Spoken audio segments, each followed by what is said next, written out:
Germany broadcasting, people of Britain, greetings from the Third Reich.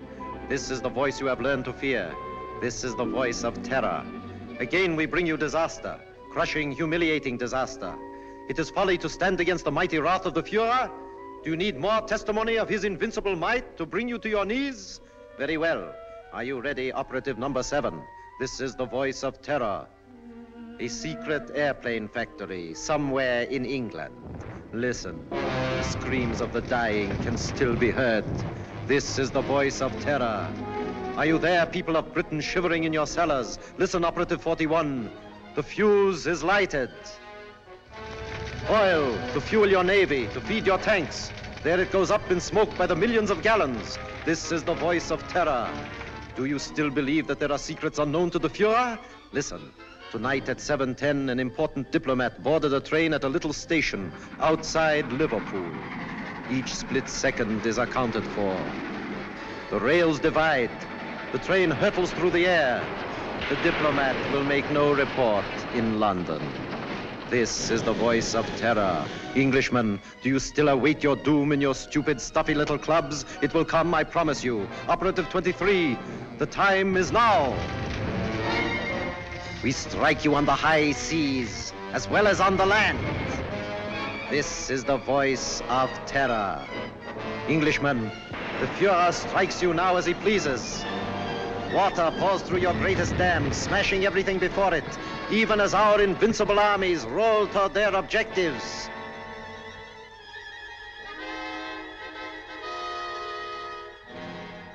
Despite the effective work done by the Intelligence Inner Council, jailing fifth columnists and saboteurs, despite their efficiency in coordinating military strategy based on information of enemy movements, they seem unable to cope with the voice of terror.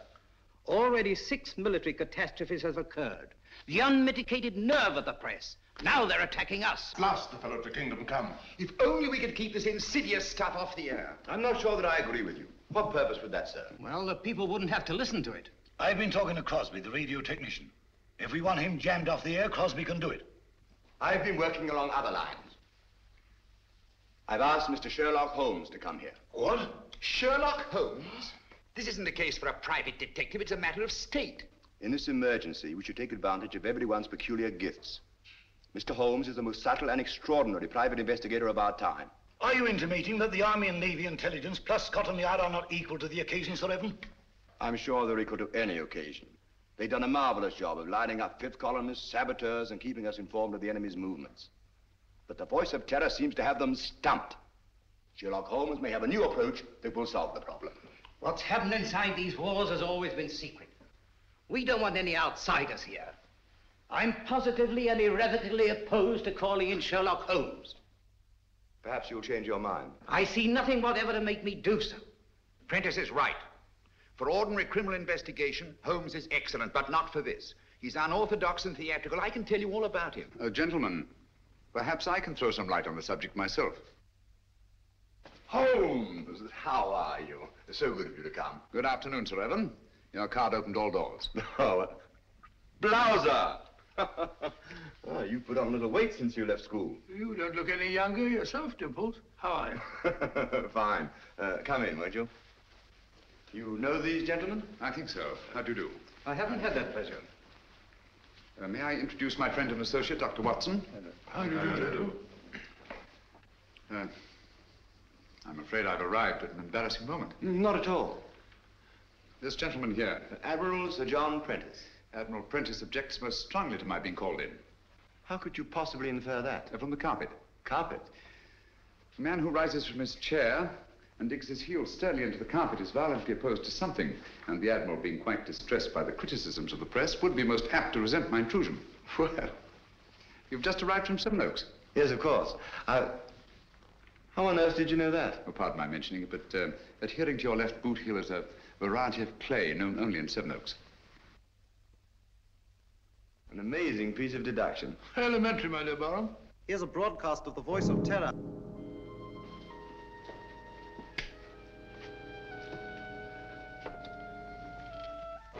Greetings from the Third Reich. Are you listening, stout fellows across the channel? Are you listening, you little body of incompetent men known as the Inner Council? Today, a new thrill, a new proof of the invincibility of the Fuhrer. Right now, a crack express train laden with British troops and nurses is speeding across England. In just one moment, it will leave the rails forever, crashing twisted metal, the cries of the dying. They can't. Now, They wouldn't dare. It's impossible. They couldn't have got on the to men it. are laughing, joking. That one in the third car reads a letter from home. It is the last letter he will ever receive. The train is rounding a curve. Its whistle is screaming. Farewell, it is saying. Farewell. You have just heard an exact reproduction of the way it sounds, the way it must actually be. The hearts of the German people bleed that innocent men and women have to be killed because your stupid war man... Shaw speaking. Have you any news of the Liverpool Express? Time and time again offered in peace. But if your blundering war cabinet cannot see that England is already lost, then it is our sacred German duty to prove it to them over and over and over until they are on their knees, begging, pleading, groveling for the exquisite mercy of our Führer. Each night, the Voice of Terror will announce... Shut it a new off. death blow struck at Stop the it. heart of England. Even as you listen, and you... I'm sorry. Do what you can, Holmes. This frightful thing has got to be stopped. His son was on that train. How did they find out about the truce? It was an absolute secret. Gentlemen, something must be done about this thing at once. Yes. First of all, then, the voice must not be blocked off the air. But he's a menace. All over the Empire, this horrible news is broadcast, blown up out of all proportions. The world is beginning to believe it. Even our allies are counting England out. People are frightened, panicky. The British people are not so easily panicked. It's dangerous, I tell you, to let this thing go on. Dangerous, yes, Captain Shaw. But we must continue to listen. What for? So that we can keep on guessing who it is? His identity is not important. The important thing is the purpose behind this campaign of terror. Purpose, indeed. Isn't it enough that our most secret plans are known? Our ships are being destroyed, our trains wrecked.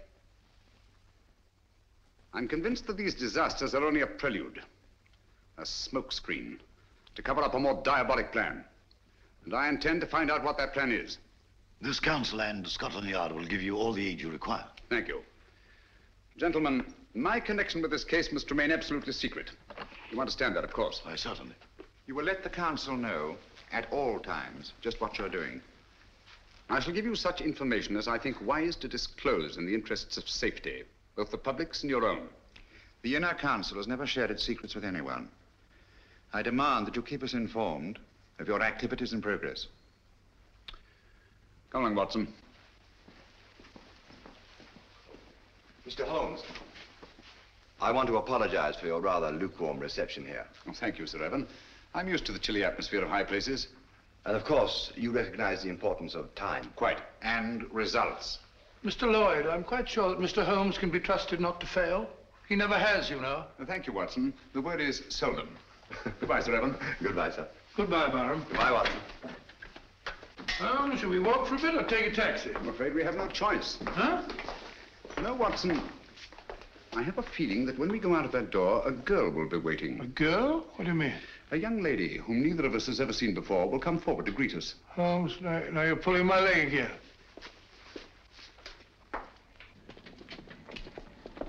Mr. Holmes, I'm Joe Grandis. How do you do?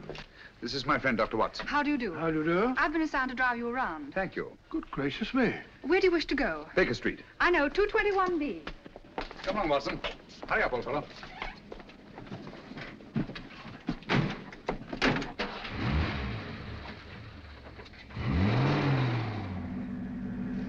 Holmes, the girl waiting. Well, what an extraordinary thing. Elementary, my dear Watson. No, it's an amazing deduction. How on earth did you arrive at it? Barham told me. Huh?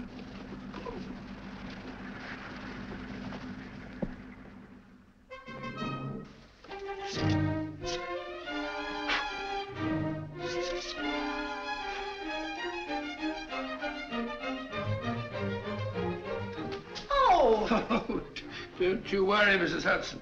Just giving her a bit of a clean. Now we're on a case again. The joints are a bit rusty, like mine, you know. Is he back in a case again? Case? The greatest case of our career. Oh, mercy, it always is.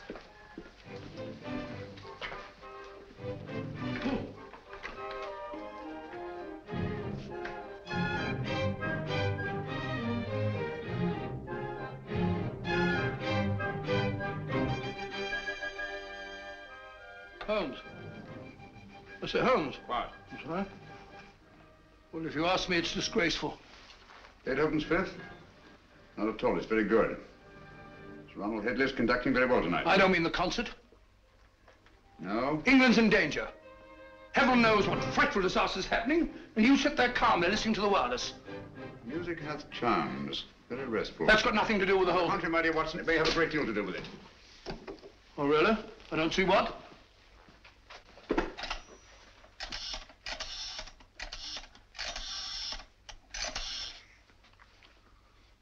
BBC request station, this is Sherlock Holmes. I understand you play recordings. Would you mind playing Beethoven's Fifth, conducted by Sir Ronald Headley? Thank you very much. But you just heard it. I like it. Oh?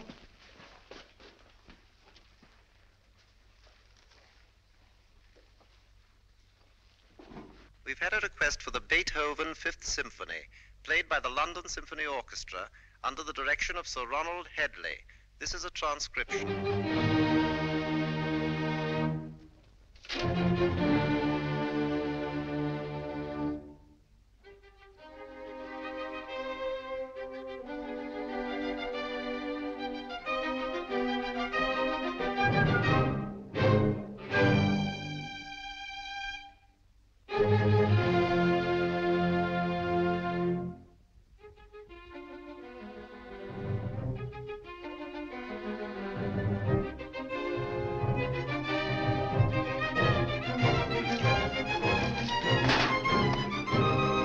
What's all that about? I say, Holmes, I don't... Shh.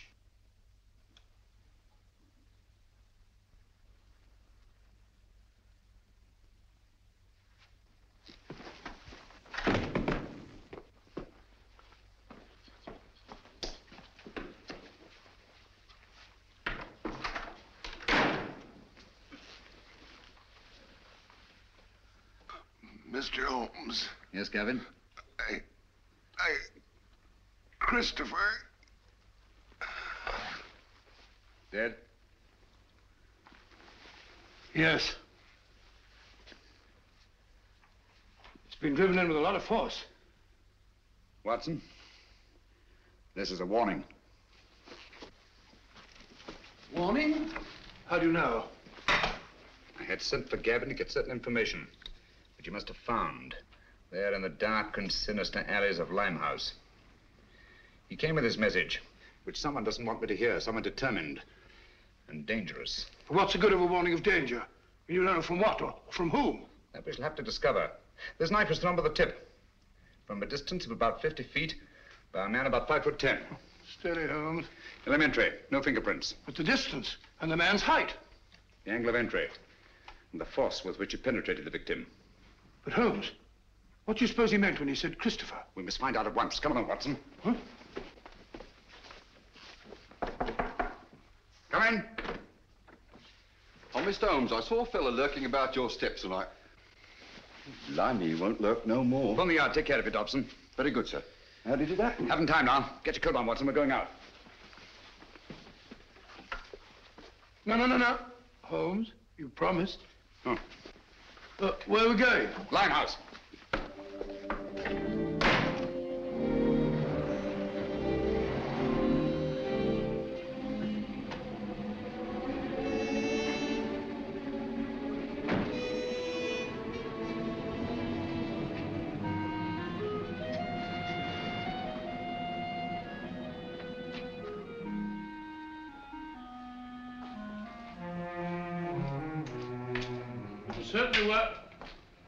Certainly wise of you to let Miss Grandis go. This is no place for a girl or anyone else. Yet there seem to be people about.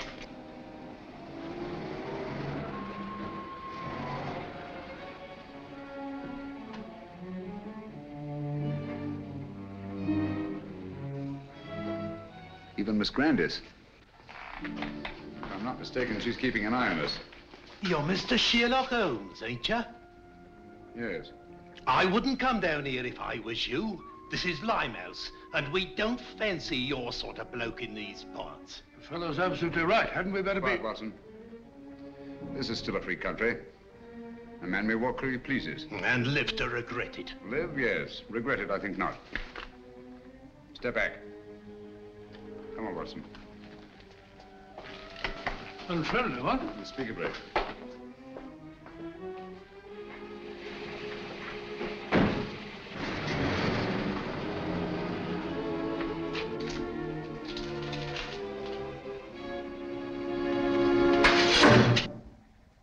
What was that, Holmes?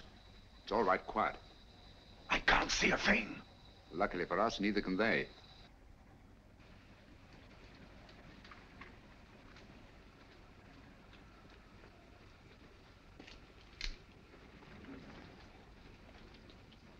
Apparently, the enemy has found out that we joined forces with the government. What makes you think that? This knife, like the knife which killed Gavin, was thrown by a former habitué of the docks of Hamburg. It's a German knife. The knife throwers of Hamburg are extremely expert. Mr. Holmes, can't we come back in the daytime? Certainly not. I don't think we're safe. No one in the world is safe now, Watson. Least of all us.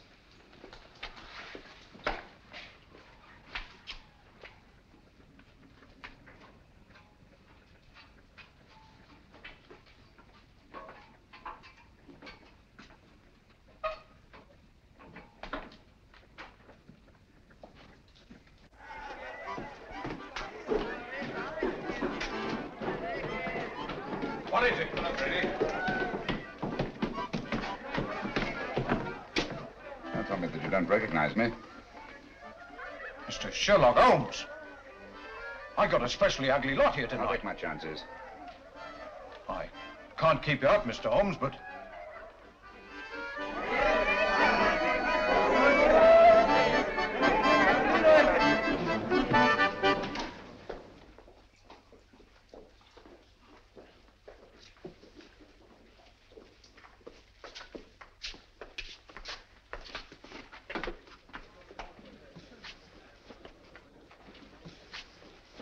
Where's the girl, Kitty? Gavin's sweetheart. His wife. Can you get her? It's urgent. Try. Holmes, I don't think I like this place much.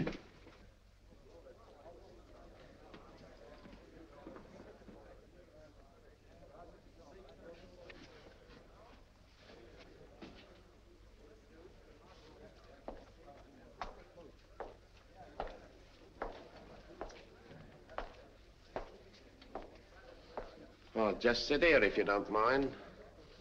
I think you'll recognize me, Mr. Holmes, if you look hard enough. Camberwell. You've got a long memory. Like me. Tarleton murder, 1932. Of course, I sent you up. Mr. Holmes, don't you think we better be... Stow your gab. For 10 long years, I've been sitting down there in Dartmoor, For the old 10 years, one thing's been preying on my mind. Only one? Just one. Someday I'll be getting out of here, I kept saying to myself. And when I do, someday I'm going to come face to face with Mr. Sherlock Holmes. Now you are. And now I am. Just who was it told you it was me who slit the throat of that swine Tarleton? I want an answer. You told me. Me? On the windowsill, you left 4 infinitesimal pieces of ash from a particularly revolting kind of tobacco that you were known to use. The knife blade was sharpened by a left-handed man. You signed your name to the crime. So that's what? Exactly. Very careless. Careless. It's criminal, I calls it. I ought to be shot. Perhaps someday you will be. You can put your revolver away now, Watson. Well, Holmes, you never know.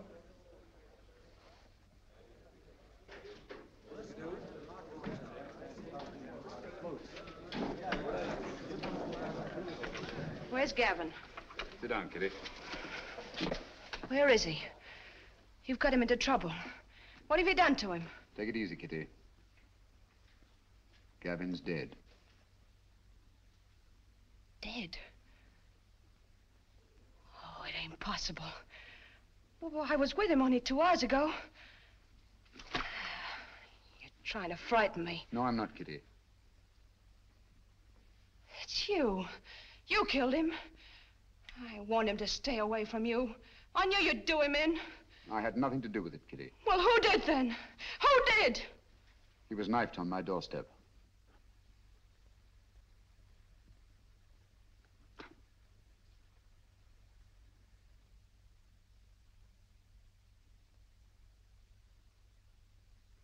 I'm sorry. I'm deeply in his debt. Before he died, he said one word. Christopher.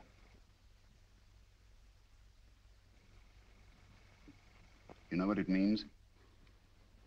I've got to know. What's that to me? You want to avenge Gavin's death, don't you? I don't want nothing to do with it. Nor with you. I never had any dealings with the police, and I won't start now. I'm not asking this for myself. Our country, England, is at stake. Gavin was killed not by his own enemies, nor even mine, but by the enemies of England. So that's it. Yes, Kitty. The Nazis killed him. Help me to find out what Christopher means, and I promise the man who murdered Gavin shall pay for it. Think, Kitty. The cutthroats of the world menace us all. You can help stop this savagery. Yes, you, Kitty. It would take the police weeks, months perhaps, to find out a certain piece of information we must have. That's not so with you and your friends. You know every nook and corner of London. Get them to help us. We need their help. Your friends will become an army. Do you understand? Secret, invisible, and mighty. And you will be at their head, Kitty. You will be their leader.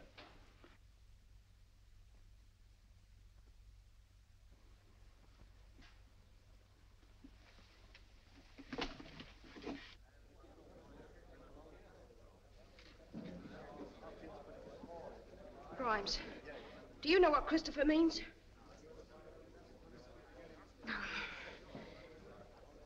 Dugan, do you know? Dugan, listen to me. I ain't got no time to listen to you, girlie. But you gotta listen. Someone killed Gavin. I don't know who, but you gotta help me find out. All right, don't help me then. Cut your own throats, that's what you're doing. Help me or help the Nazis. Sure, the Nazis killed Gavin. They might be your friends protecting them the way you are. Don't you know that all the crimes they commit are being blamed on you? Well, they are, and I hope you're hanged for them. You can have it. As for me, I'm British, and I'm proud of it. Nobody's gonna call me a Nazi and get away with it. Well, help me then. Tell me what Christopher means. Never heard of it. Well, don't anybody know? It's gotta mean something. Well, speak up if you know what it is. Let's have it. Don't mean a thing to me. You're gonna creep in the corners all your life? You're gonna sneak away at the very sight of a man like this and show him what cowards you are? What are you afraid of? I'm not asking this for myself. England's at stake. You're England as much as anyone else's. Got no time to think about whose side we're on. There's only one side, England. No matter how high or how low we are. You, and you.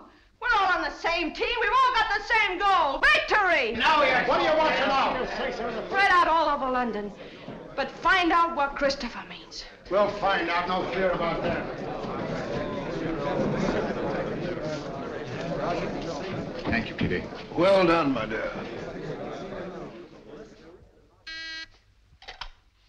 Shaw speaking. Yes, Miss Grandis. That checks with my report. No, Miss Grandis. Sir Evan hasn't arrived yet.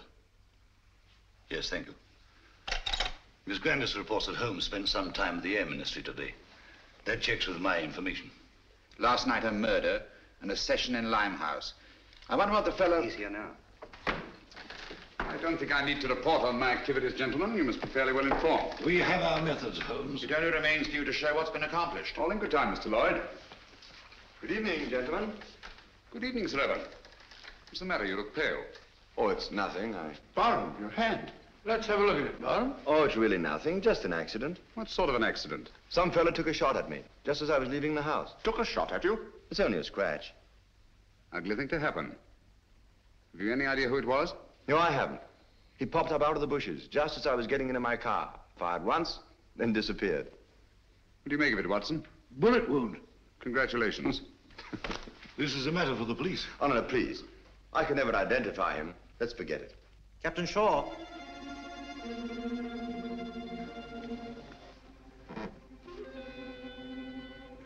People of Britain, greetings. Is it shock you need? Very well. We Nazis can produce them till Britain's proud head is in the dust where it belongs. People of London, look out of your windows. You will see your promised disaster written across the skies. Lawford, turn out the lights, please. Look to the East India docks. Are you alert, number 20? Look, Britain, look, and wonder, and despair. We Nazis keep our promises. There's a terrible fire in East End. Concentration of men and supplies. American bombers, tanks, gone. Destroyed utterly. The flames are mounting, higher and higher and higher. Now the glare must be visible even to the short-sighted leaders of your bewildered government. Mark well the towering fires. They consume your new planes from America, your meager store of tanks, your puny munitions, and your food. Planes that were your only defense against our all-powerful Luftwaffe. Tanks and munitions that you prayed would hold against the magnificent 50-ton German land monsters, which will soon be crashing through your very houses. Food. Desperately needed morsels you...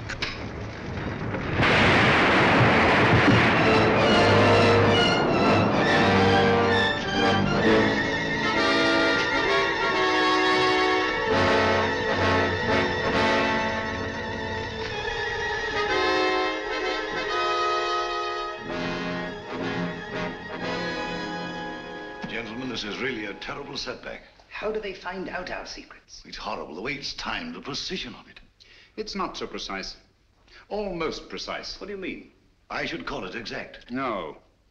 The fires actually broke out sometime before the voice called to his operative in London. Sure, that's true. And last time, the train disaster. Captain Shaw was on the telephone immediately, and Scotland Yard knew all about it.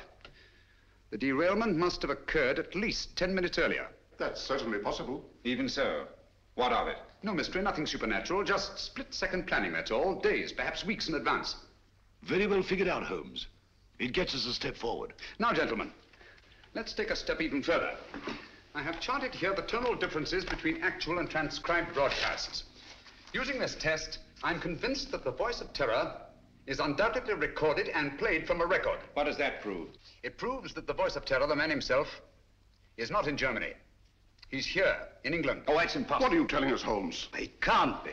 Our technicians insist the broadcast originated in Zeisberg. And so they do, from recordings flown to Zeisberg. It's impossible, Holmes. You can't expect anyone to believe that. It can't be done. Thanks to the Royal Air Force, I have some rather curious information. At irregular intervals, 6 Nazi bombing planes come over and drop their deadly cargoes on non-military objectives. A meadow or a sheepfold. That's nonsense. The Nazis aren't fools. They don't waste ammunition. Of course not. Then what's the purpose? To divert attention from the fact that a single plane breaks formation each time and disappears. But why? Gentlemen, that lone plane picks up plans, maps, secret military information, and the voice of terror's timed and recorded speech and flies them to Germany. I can hardly believe it. Sensational, if true. It's incredible. Fantastic. Mr. Holmes, Yes? there's a person outside asking... A lady? Ask her to come in. Excuse me, gentlemen.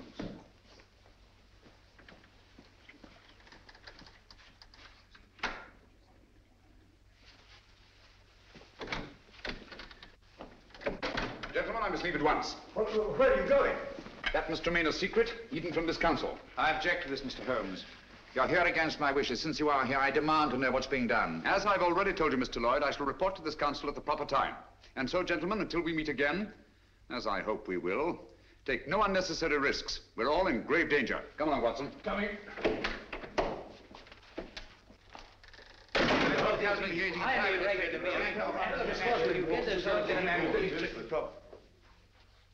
Stay.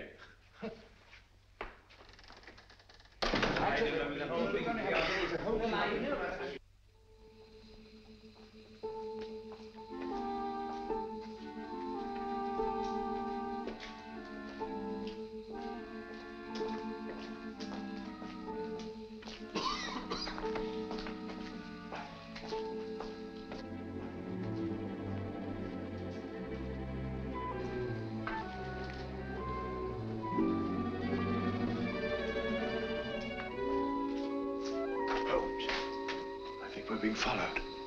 Yes, I know. It's Lloyd. Lloyd? How do you know? He's so obvious about it.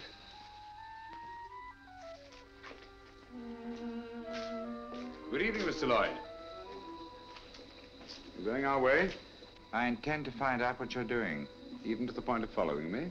This is our business, you know, as well as yours. All right. Come along.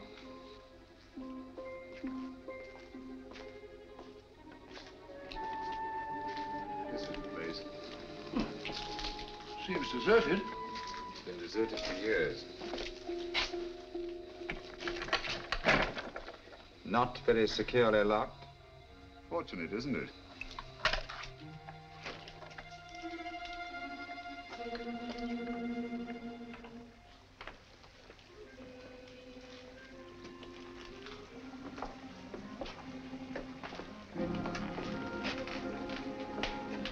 Water. It's the river. This is part of the old Christopher docks. Never heard of them. Christopher? I say, Holmes, isn't that the word that Quiet, Gavin... Watson. Oh, sorry. They're almost forgotten. They were built before Victoria.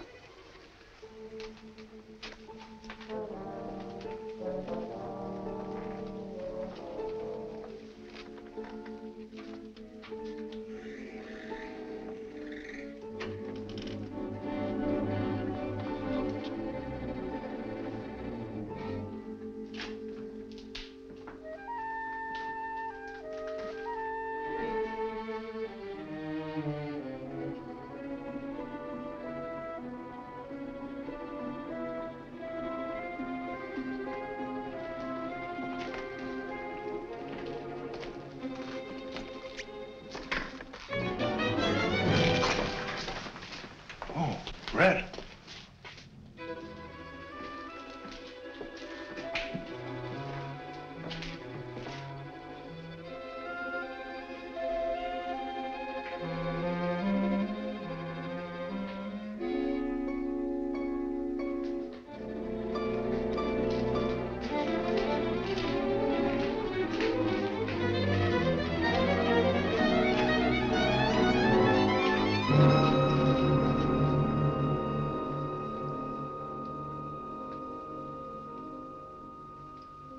Good evening, gentlemen. I knew your curiosity would be your undoing, Mr. Holmes. You were expecting me then? Yes. I had hoped that the entire council might have come. It would have been a pleasure to deal with all of them, quietly and effectively. Eventually, they all will be taken care of. However, Mr. Lloyd is quite a catch and will have to suffice for the moment. What do you intend to do with us?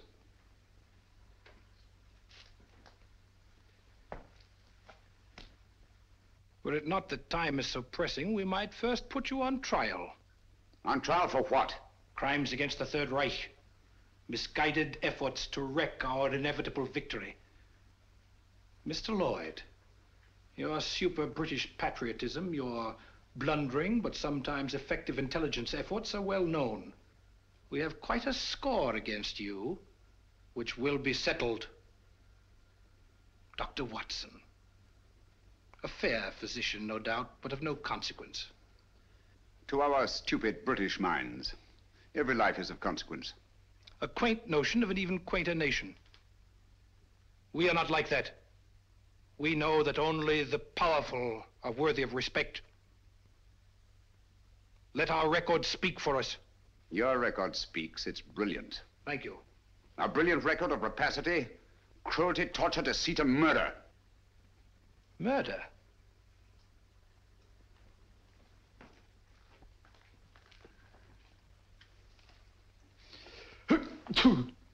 Gesundheit. Thank you. Cold? It is a little chilly in here. I'm sorry you're uncomfortable. My discomfort is of no consequence. Your false courage is not impressive, Mr. Holmes. Of course you realize that you and your friends are going to die? As all men must, sooner or later. Not later. Now.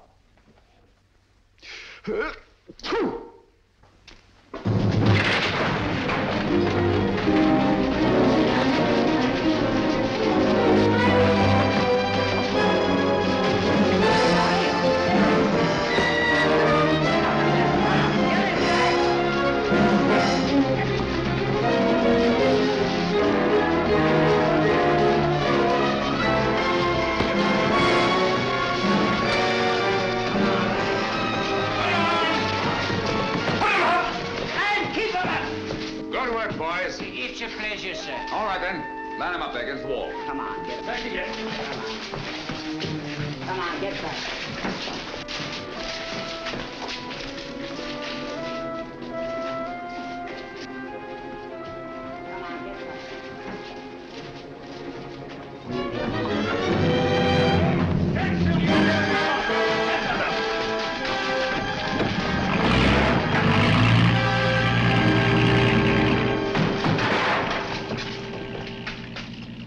Got away.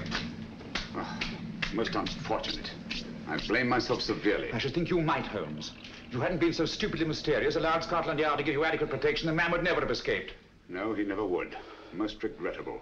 But Gesundheit.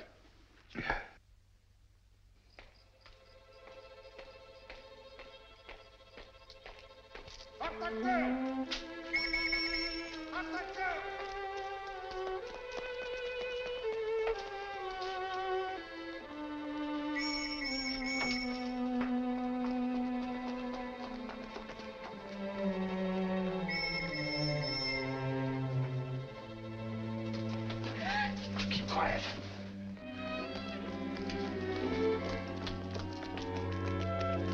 Take your hands off. You fool! Do you want to bring the whole force in here?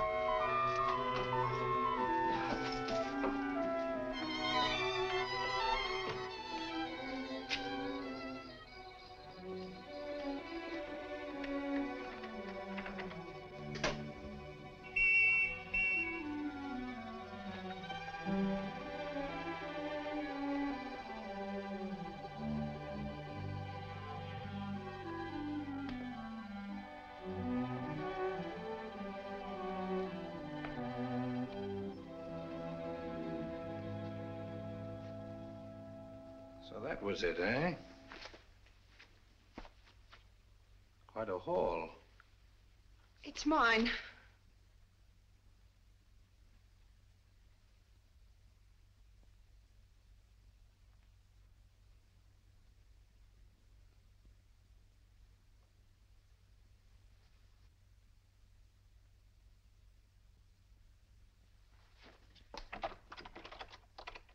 Go ahead. Your friends, the police, are undoubtedly still out there.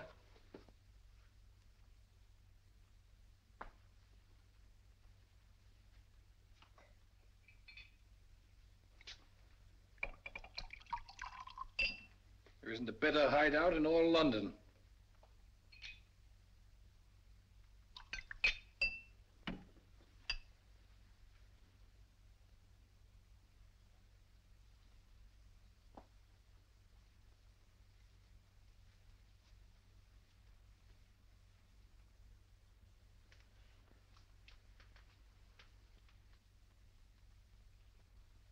This will quiet your nerves.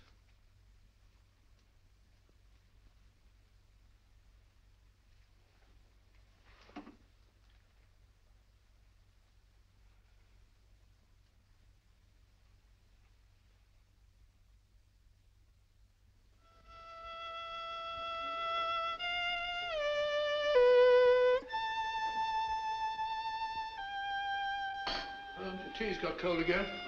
You've been playing that thing all the afternoon? Fiddling while Rome burns. Hello, what's this?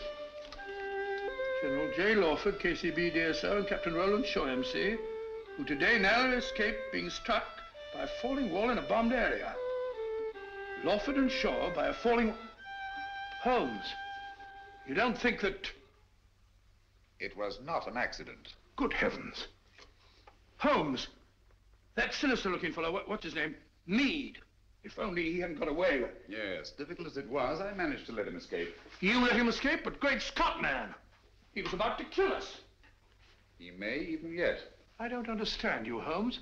It's my theory that this chap Meade is the arch criminal, that he's behind the whole thing. You're absolutely right, Watson. Except for one thing. Oh, I'm wrong.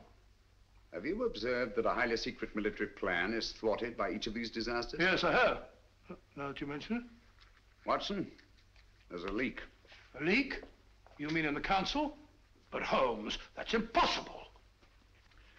Anything is possible until proved otherwise. See who are in the council. It's Lawford and Shaw. They're above suspicion. Their record proves that. Anyhow, they were attacked. Unsuccessfully. There's Prentice. Would he kill his own son? Doesn't seem likely. And yet the boy is dead. Barham, of course, brought you into the case. So it's quite obvious that he wants it solved. Most patriotic of Sir Barham. Yes, he's a great fellow. Played wing 3/4 for the school my last term, so I can vouch for him. Besides, he was attacked too, shot at. So I gather. How about Lloyd? No, it can't be him. Meade was going to kill him as well as us. By the way, he's a brave fellow, Lloyd. Did you notice that he didn't turn a hair? Very composed. Come in. Mr. Holmes? Yes, Kitty?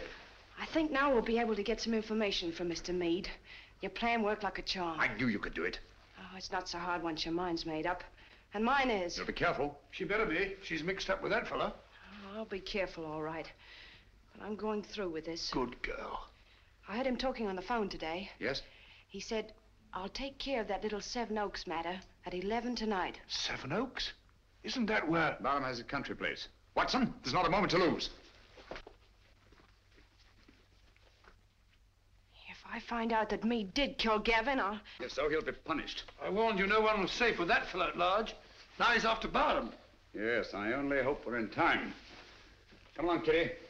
I'll get you a taxi. Thank you, Mr. Holmes.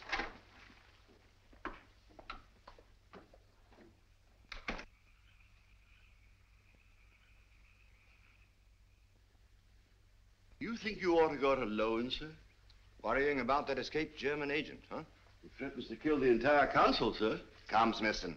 Took bigger chances than this in the trenches. Have you forgotten? I know, sir, but we were younger then. And there were no such thing as Nazis. I'm ready for him. I understand, sir.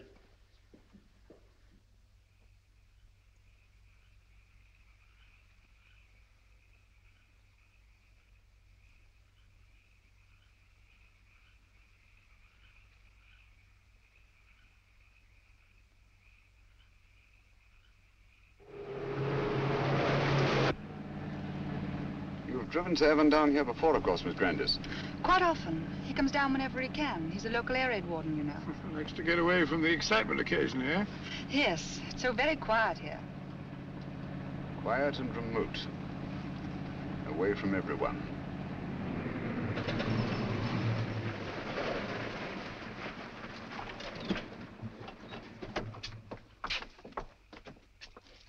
Yes?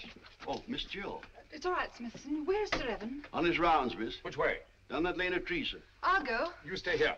You too, Watson.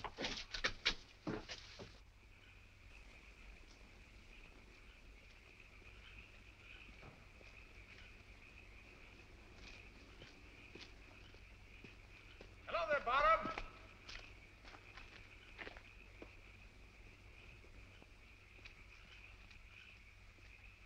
Holmes, what on earth are you doing out here? I've been worried about you. Yes?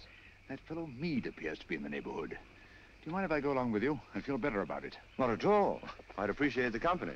You know, it gets quite lonesome, especially on a night like this.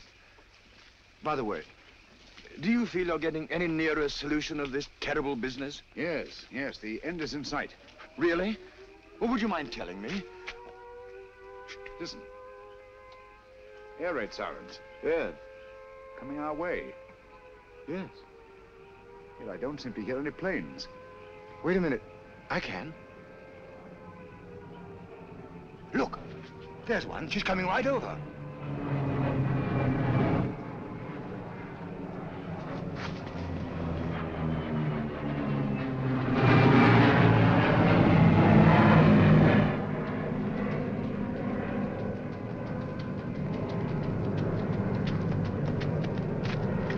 There she is. Also theirs. Theirs.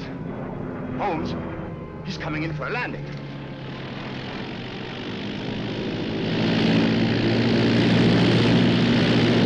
The swine. That's a pickup plane. The voice must be here, close by. Then we've got him.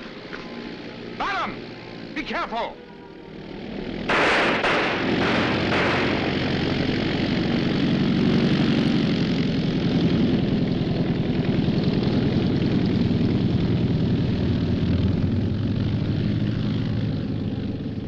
I can't understand you, Holmes. Why didn't you help me? We almost had him. You're too impatient, Baron. My patience is exhausted. This has got to stop. Thought you'd have solved the whole thing long before this. What happened? Was that a Nazi plane? Yes, I saw the filthy swastika myself. Great Scott. Took a shot at him, but he got away. And Meade also got away. Well, I better go and report this. We'll go with you. Come along, Watson. You needn't bother. I can take care of myself. My dear fellow, there's no use taking chances. I'm afraid you're a marked man as long as Meade is at large. Come on.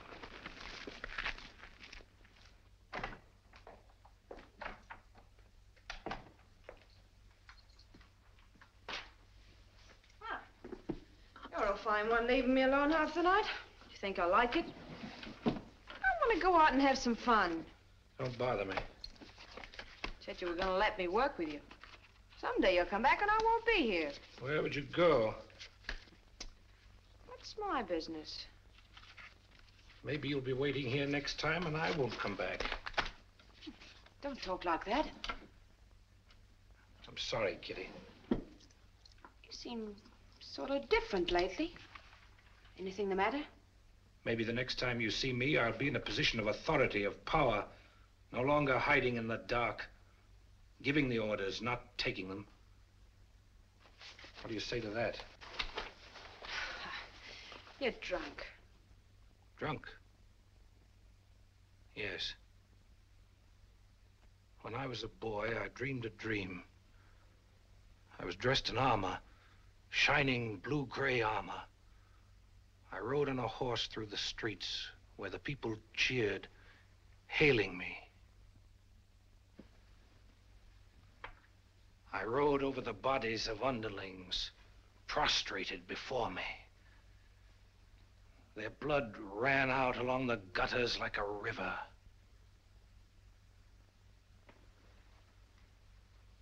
What if this was no dream? What if it was prophecy? What if all this comes to pass? Well, something must have happened to you.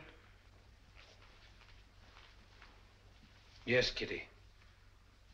Something that you're going to share with me. Get your coat. Hurry.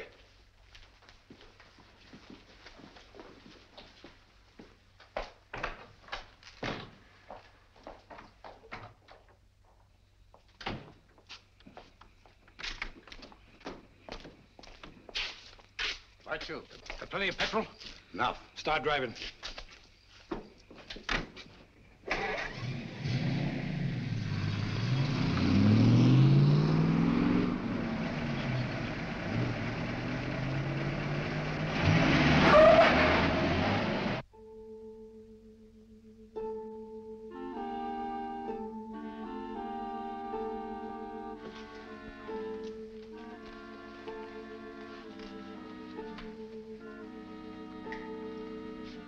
Where's Holmes? He'll be here, I'm sure. It's starting now. Here he is. You're almost late. I had to go to Downing Street. Good evening, ladies and gentlemen. Your favorite broadcaster, the voice of terror, coming to you from Zeisburg. Tonight I have something special for you. Where are you weakest, you weakening people of Britain? Consider well. Is it lack of food? Is it your stodgy leadership? Faulty ammunition? Scarcity of shipping? Lack of raw materials? Do you know that despite all your great efforts, your coasts are inadequately defended? Especially one coast. And there we shall strike. Swiftly, terribly. Tomorrow at sunrise.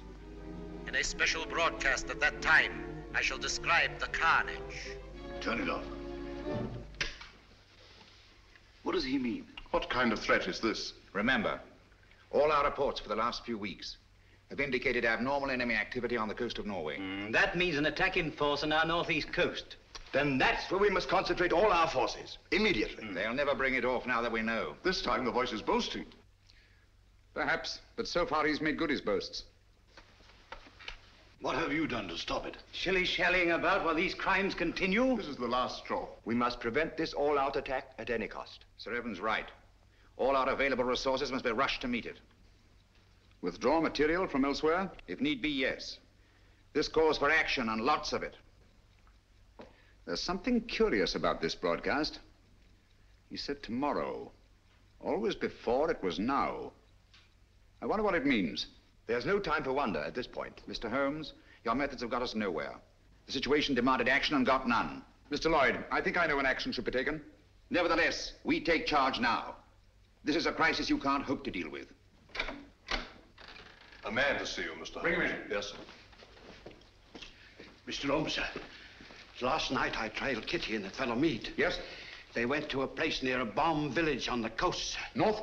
No, sir, south. South? Why didn't you come sooner? Motor trouble, sir.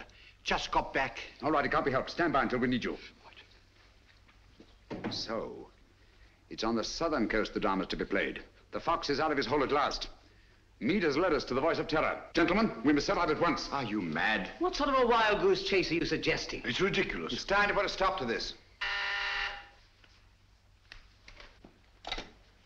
Barham speaking. Yes, of course. We've been ordered to accompany Mr. Holmes.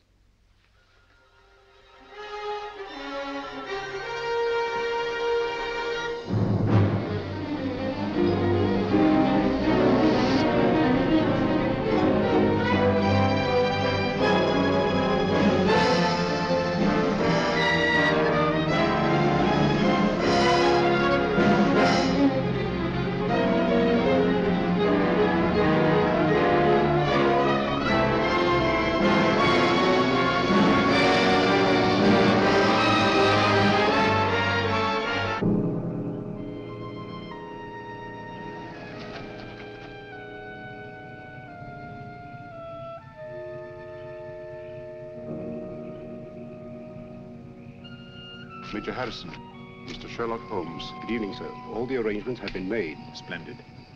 And that church up there? Yes, sir. All right. Let's go, gentlemen.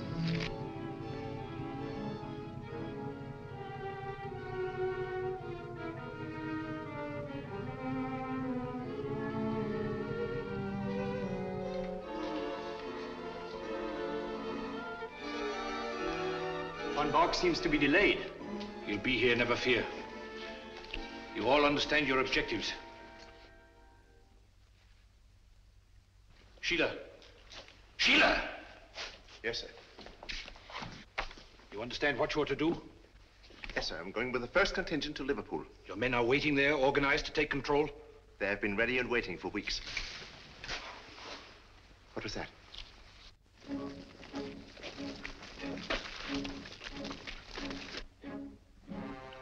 When the world is changing, it is natural to be on edge. Merely owls, or perhaps wood rats. No, it sounded like... Sheila. Yes, sir. Go on. City of Croydon and Croydon Airport. All is prepared. You go. Birmingham, where I used to slave in the factories, but not anymore. The day has come at last.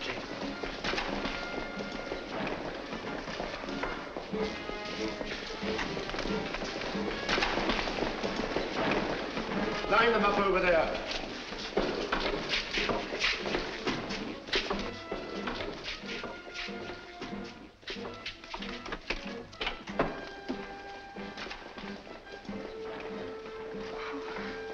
Mr. Holmes. Oh, I was afraid you'd be too late. I'm glad you're safe, Kitty. Come along, sit down.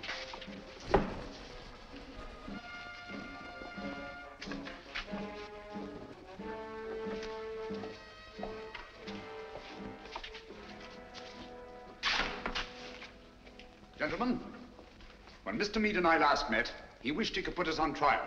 Mr. Lloyd, Dr. Watson, and myself. Now, Meade, you are on trial.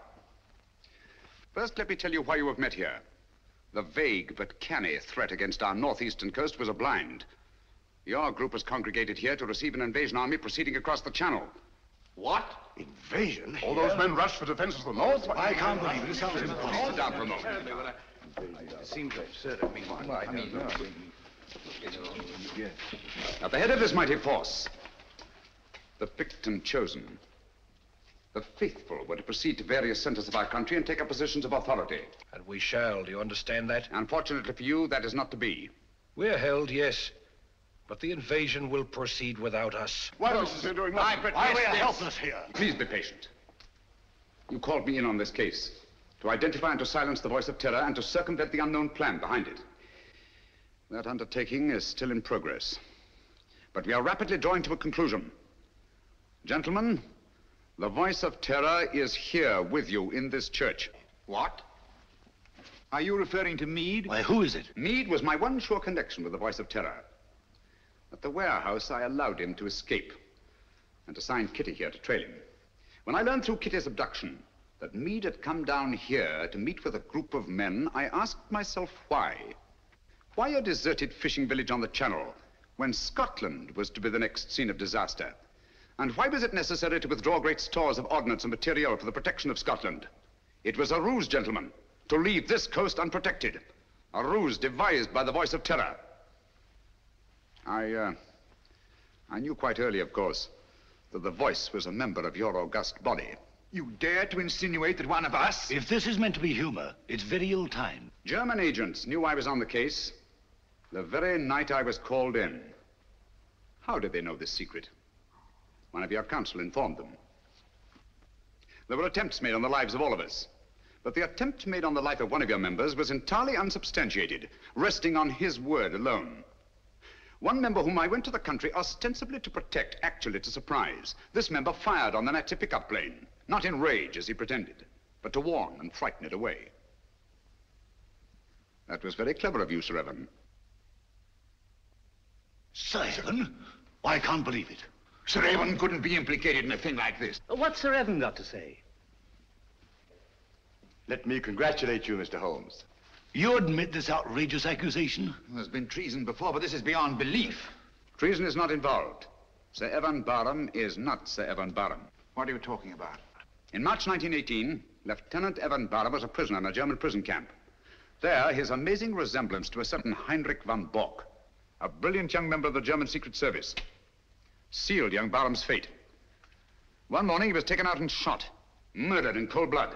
Then this man is Heinrich von Bock, who has been masquerading in Barham's place for the past 24 years. You see, gentlemen, the Germans plan well in advance. It's incredible. How could a thing like this happen? Barham had no immediate family. The details of his private life were avidly studied by von Bock, who was 3 years at Oxford and had a perfect knowledge of the English language and English habits. So, with possibly the help of a little plastic surgery, Not forgetting the considerable resemblance to Barham in the first place, the deception was carried through. Very clever, Mr. Holmes. I must say, Holmes, this is positively amazing. What made you first suspect Barham? The real servant Barham carried a scar from childhood. This one is about 20 years old. A detail, but significant. I can't believe it. It was Barham who insisted on your being brought into the case. A colossal piece of egocentric conceit. One to match your own, Mr. Sherlock Holmes. Of course I brought you into the case. To see your weak and silly handling, to watch you fumble and lose it. Are you too stupid to realize that this group is but a small part of our organization? We have men stationed all over England, ready to take command. They never will. They were all taken exactly at dawn, just as you were. So now we are trapped, huh? No, gentlemen. It is you who are trapped. Listen. Even now our Messerschmitts are roaring overhead, the vanguard of the invasion. Why are they not routed? Where are our boasted anti-aircraft guns? They are silent. Our little ruse was entirely successful. The coast has been stripped of its defenses. Preserve your vaunted British vanity as best you may in this your hour of most humiliating defeat. You have not captured us, my friend. We have annihilated you. Do you really think us so blind that we would strip this coast of defenses because of a voice on a phonograph record? The Council was deliberately misinformed about moving the defense forces. You are trying to save your face. Look, if you think I'm lying. Those are not Messerschmitts. They're Spitfires and Hurricanes. Returning from blasting your invasion forces, destroying men and barges by the thousand. Look further on board, look below. Commandos, tanks, slipping away now that your invasion force has been destroyed to bring ruin and terror to your people.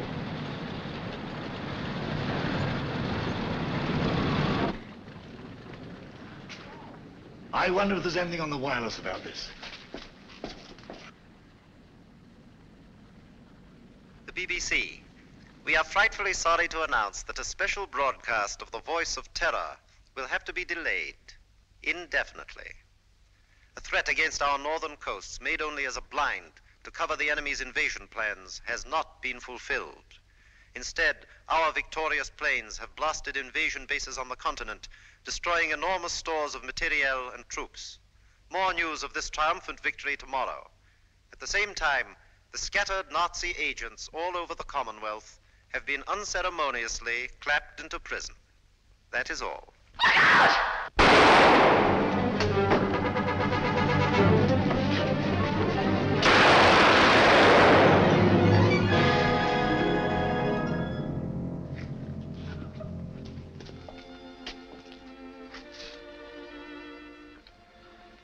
This girl merits our deepest gratitude. Our country is honored in having had such loyalty and devotion. We'll remember. Holmes, I don't know how we'll ever thank you. Don't try, it isn't necessary. I'll be with you in a minute, Holmes.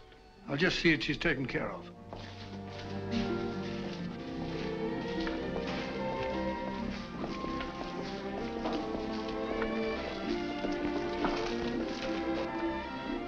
I always did think that chap was an imposter. Barham was a good fellow. Played wing three-quarter for the school.